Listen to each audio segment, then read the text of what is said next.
The Congregations Lead Initiative helps congregations try new ways of doing things. Every congregation is part of a unique community, and so every community has different needs that we're responding to. We use design thinking as a methodology, which means everything that we do is rooted in empathy for those we are trying to serve.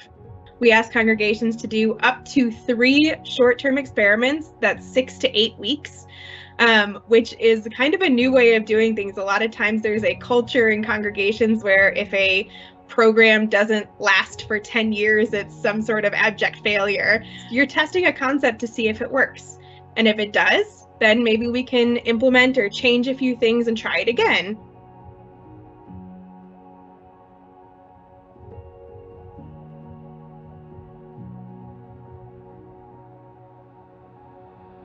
They come from all over the community to get a free lunch. Parents with their kids, they come up on bikes, and it's been really great to be able to engage in conversation and get to know our neighbors better in that way too.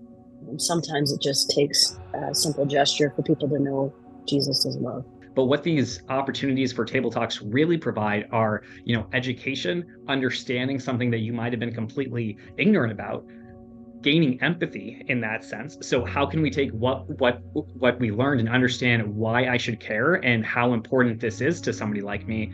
And then lastly, just engagement, call to action. Now that I know, now that I care, what are some tangible ways that I can actually do something about it? So if we can get new people involved in the ministries that we have to serve people, it works itself as a community tool, but also an opportunity for evangelism as well. One of the things that came out of our project that surprised me was how it drew in our church community into service.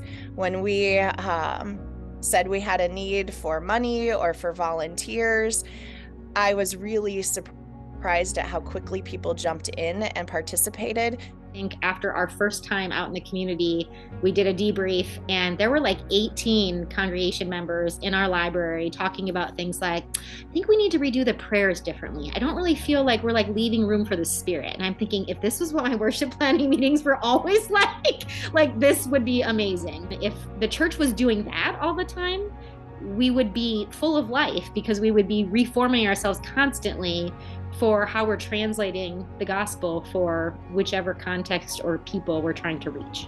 When people are allowed to just dream and be kids for a change and to come up with this idea, it was really inspiring.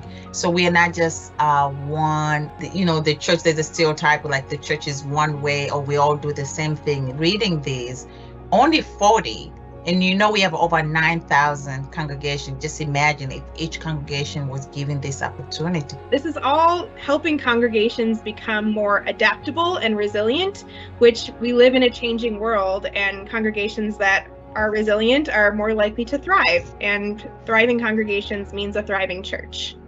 Being given the tools to really understand what's going on in the community well enough to try and meet some of those needs, and as a congregation ask how we can love our neighbors. And that's really something that's unique about this program, is that it really is innovation based, and the congregation's lead team gave us some tools to know how to better innovate, which was life-giving.